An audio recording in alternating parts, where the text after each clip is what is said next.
Welcome back to another episode of Rock Boys Football. Dan Lanning, the Oregon Ducks kicking off their spring game Saturday afternoon. And Dill, the Oregon fans know this has been one of my teams that heading into 2024, you make no mistake about it, this is one of the most dangerous teams in the country. And we're going to get a little bit of a glimpse of what this 2024 Oregon Ducks team is going to look like heading into the fall. You know I'm super fired up. And Dill, going into this spring game, it's a little bit of a different feel than the other spring games that we've been watching where you have glaring questions, glaring needs. What are we going to add in the transfer portal? I'm looking at this Oregon Ducks team saying, what am I looking for during this spring game?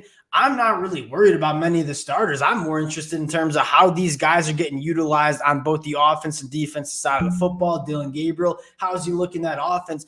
These aren't questions. These are more just what I'm excited to see on Saturday afternoon. Excited to get into this one. Before we do it, as always, just want to say thank you to you guys.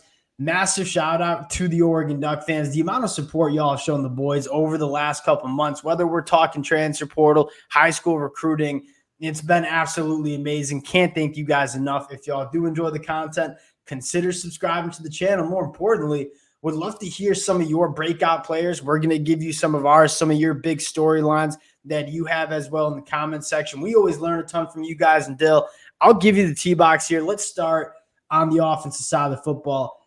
Let's start with the breakout player. I'll put you on the spot right off the bat. Who do you have kind of breaking out, putting a stamp on where they're going in 2024? I want it to be Kenyon Sadiq. That feels like to me the one, I don't want to say missing piece because I love what Terrence Ferguson gives him in terms of dependability, makes catches in traffic. But in terms like that real difference maker at tight end, I don't think that's ever going to be Terrence Ferguson. He's really solid. But if they're going to get something special, it's probably going to come from Kenyon Sadiq. And that's what I'm kind of looking for because, again, you kind of said it. On this offensive side of the ball, you kind of know everyone else. I mean, you know who your top wide receivers are. You pretty much know what you have on the offensive line. You don't have any doubt about Yapani stepping in there and everyone else you've seen a lot of college football from at a high level. So again, to me, it's like, where's one spot I think that you may have a little bit of an unknown. I think it's that tight end position. I think it's who's going to be that X factor in that room. And I think it's got to be. You see Oregon go to 12 personnel plenty of times in 2023. Like, there are going to be multiple tight ends that get involved in this Oregon offense. I think if you were to ask Oregon fans, if you were to ask me, not a shot at Terrence Ferguson. He's going to go to the NFL next year. He's going to be a phenomenal tight end in 2024. Kenyon Sadiq offers the highest upside in that tight end. Like, I think he can be kind of a super freak, and I think Will Stein's looking at him and saying, how can we get this cat involved in this Oregon offense?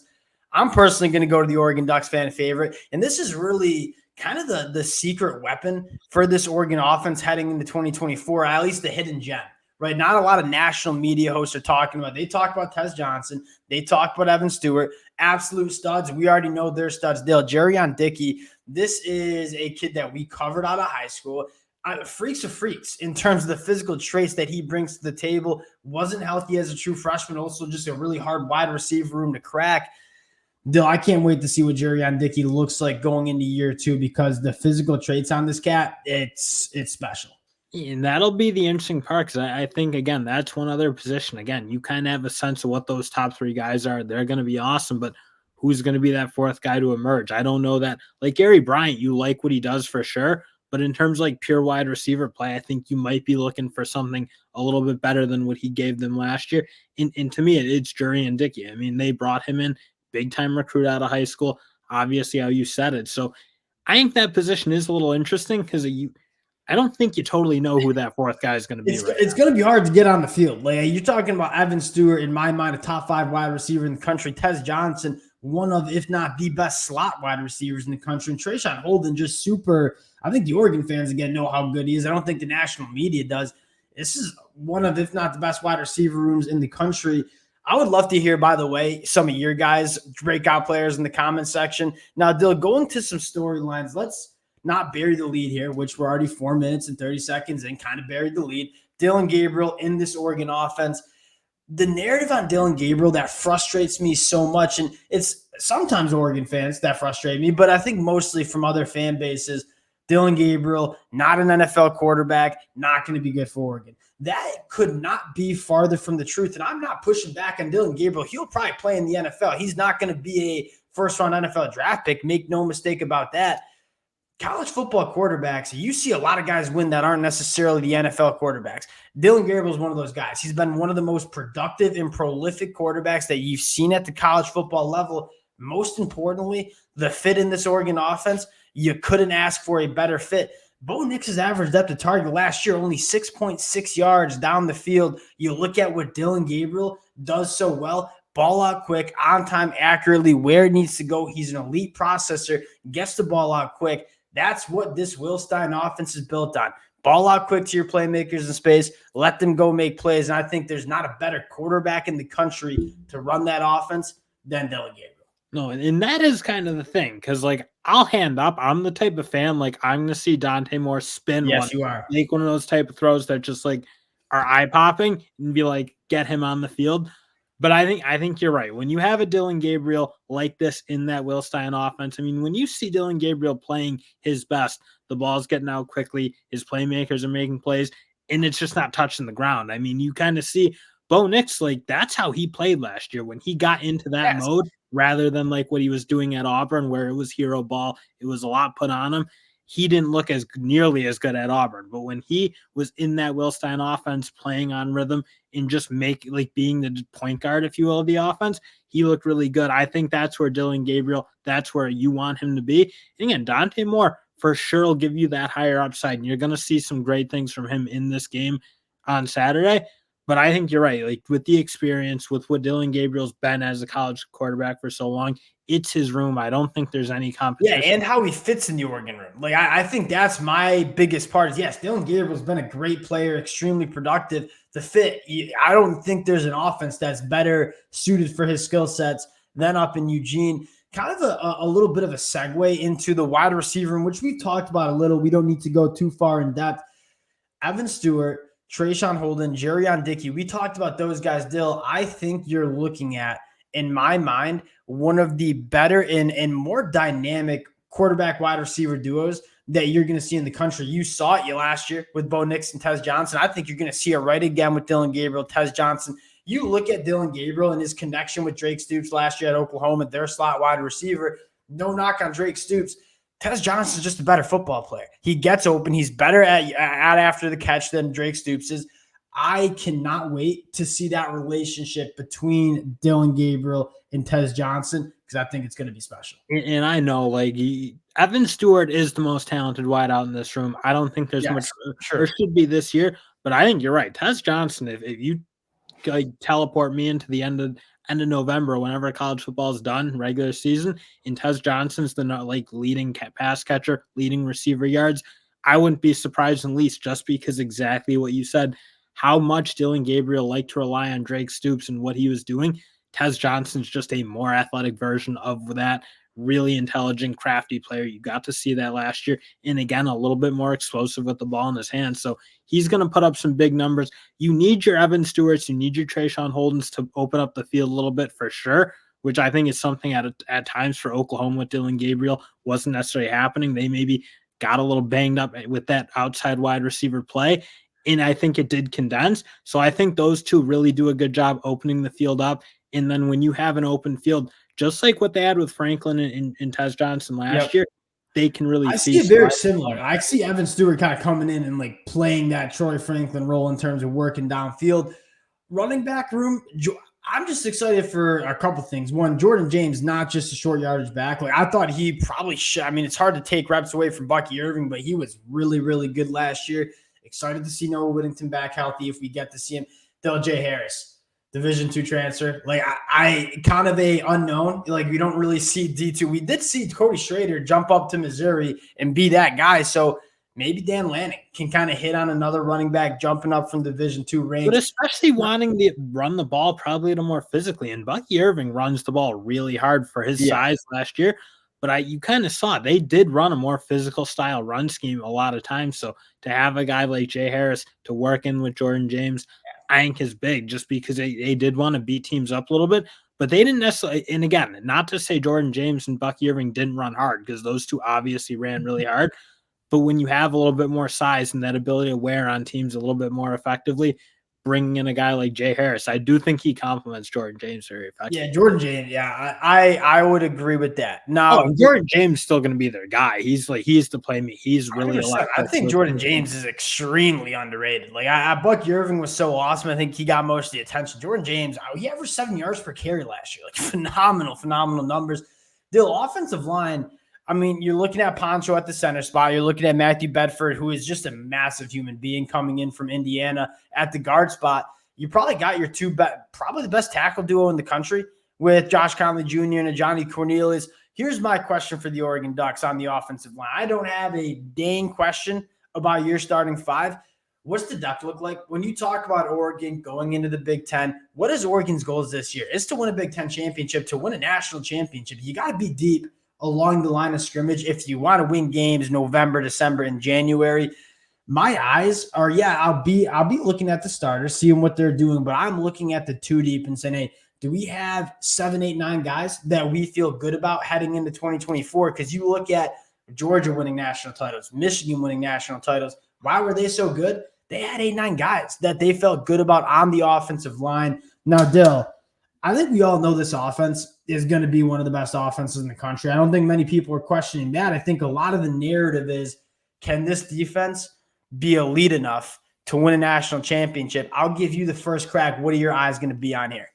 It'll 100% be on their young defensive tackles. I think that is the room that you kind of look at. I know they're still kind of shooting it around to maybe add another guy in the portal in this. Well, that's what's interesting is they're not really. From what I've seen, I've been kind of monitoring, and we kind of said this. We kind of said, all right, maybe we see Dan Lanning, see what he has from the young cats coming in, evaluate, and then we'll make a move if we need to in the second window. There are plenty of interior defensive linemen for Dan Lanning to be pursuing. I haven't heard a pin drop about Dan Lanning. Well, I mean, if they're not going for him, then the natural progression is, what is Ben Roberts? What is Amari Washington? Those are the two guys when they played last year felt like, okay, this is kind of what I want defensive tackles to look like. I think there was, before Dan Lanning, you just didn't have those guys who were, they just didn't play as physical as probably you've seen guys at Georgia and some of those premier SEC schools play. I got the sense watching Amari Washington, especially, I like what Ben Roberts does. And then Jamari Caldwell, like, are they going to play a little bit more physical on the inside? Not that they were bad last year, just be a little more dominant. They didn't have difference makers. That's kind of what we said, or at least my takeaway was, like, when you saw the Oregon Ducks lose football games, which was only twice last year to Washington, you looked at the defensive line and said, how did Michigan beat Washington? Washington's only loss. They had difference makers on the lines of scrimmage. Oregon didn't quite have those difference makers yet. That's where my eyes are going to be on too, is do you have guys that can wreck games a little bit? Into what you said, Oregon not going after many defensive linemen in the portal. I think any defensive lineman in the portal right now, what does that tell you Dan Lanning saw in spring practice? He knows a hell of a lot more than me sitting here in my basement in Rochester, New York, that these guys are probably balling out on the defensive line, whether it's the true freshman Aiden Breland, maybe a guy like Elijah Rushing, Jericho Johnson, or guys like Amari Washington and Ben Roberts. I cannot wait to see what these cats look like in this spring game, because that is by far the biggest question that I have for this Oregon team is, can they win? They'll get their test. They'll get their test versus this Oregon offensive line. 100%. Again, that's the one thing I think you really want to see. I think that position group is in a sense open. I think there's a lot of room for young guys to play, and you do really want to see it play better, be a little bit more dominant, and be disruptive compared to what it was last year. That's the one thing you need to see. So moving back to I want to talk about the second at the linebacker spot. I mean, I don't think you have a position battle. I think you kind of know your two guys in Jacobs and Bassa. I can't wait to see what the secondary looks like. Now, we talked about it is probably the most talented cornerback room in the country. They got 5, 6 guys that you would feel comfortable about starting. I think the first question is, all right, who are going to be your boundary cornerbacks? My guess would be Jabbar Muhammad. And Jaleel Florence isn't going to play, but I think it'd be either him or Cam Alexander. Now, what does the nickel and safety room look like is my question. And if I were to make a prediction, it'd be Kobe Savage, and right what you see right here, Kobe Savage and Tasheem Johnson at your safety spot, and then Brandon Johnson / Nico Reed battling it out for the nickel role. Then in the safety room, Dill, I'll give you an X factor that I'll be looking at, and probably my breakout player Aaron Flowers, early enrollee, true freshman, a guy that can play in the box. I think can you go back to his high school film and just say difference maker in the back end of the defense. I don't know if it'll be in 2024, it might be in 2025. This is a guy that can play at a high level, make those game-changing plays. My eyeballs are going to be on him. And you're kind of interested, I think, to see how they frankly use some of these new pieces. I mean, Kobe Savage, you saw what he did at Kansas State. It was that pure free safety. I almost want to see him up a little closer to the box. I don't know that he has the range to be that elite, like true free safety. I thought he was really good when he came down, made a lot of nice plays around the line of scrimmage. So I'm interested to see what they kind of do with this safety group and in terms of how they use it. That's one of my questions. I don't know if they have an elite true free safety because I think both because Kobe Savage is much more of a box safety as well at Kansas State. And Tasheen Johnson was playing a lot of nickel for Oregon last year. Like, my question is, who is going to be that center field safety that has that range going into 2024? I mean, you're premier on the boundary, so that certainly protects you a little bit from like you really need like great free safety play when you have two cornerbacks. I mean, more than two cornerbacks who you're really comfortable with, led by Jabbar Muhammad, who might be as good as anyone. That's a really good point that I haven't really thought about is you have Jabbar Muhammad and Cam Alexander or whoever is going to be starting, elite boundary cornerbacks. You got two safeties that maybe aren't the best off the line of scrimmage, but damn good in the box. Like, I wonder how creative you get with these safeties because that's where their skill set is best suited and say, hey, Jabbar Muhammad and company, we're going to put you on islands. We're going to get damn aggressive with these safeties in the back end. We're going to put them in the box, give a lot of different looks. That's a really good point that we might see from this Oregon team in 2024. Dill, I guess we'll round it out with on the defensive side of the football, breakout player. I'm going to Amari Washington, and I was saying it when people like, oh, they need a new defensive line. I mean, I don't think people watch that Liberty game. I don't think they saw what Amari Washington looked like or Ben Roberts, but Amari Washington especially, he's the guy. He looks like I don't want to like say it, but a Georgia defensive tackle. Like that's how Georgia defensive tackles look. That's how you need them to look. That's how he looked to me. So you're getting at me a little bit for being a hyper Oregon needs to add in the portal on the defensive line, which Liberty's offensive lines are a heck of a lot different than the offensive lines they'll need to go up against when they're playing in the college football playoffs. So we'll see. That's probably where I'm looking at too, Dill. I'd probably look at the edges like Blake Purchase, Mateo Yu. Those are the guys that I want to step up and kind of see be, game. Or you know what? I'm going to change mine. Elijah Rushing. Give me him. I know he's an early enrollee. I know that I said he might need a year. I'm a sucker for the true freshman. I'm a sucker for the guys that I've talked about at the high school ranks. Give me a guy like Elijah Rushing. Would love to hear the breakout players for you guys. Appreciate y'all, as always, rocking with the fellas, and we'll talk to y'all later.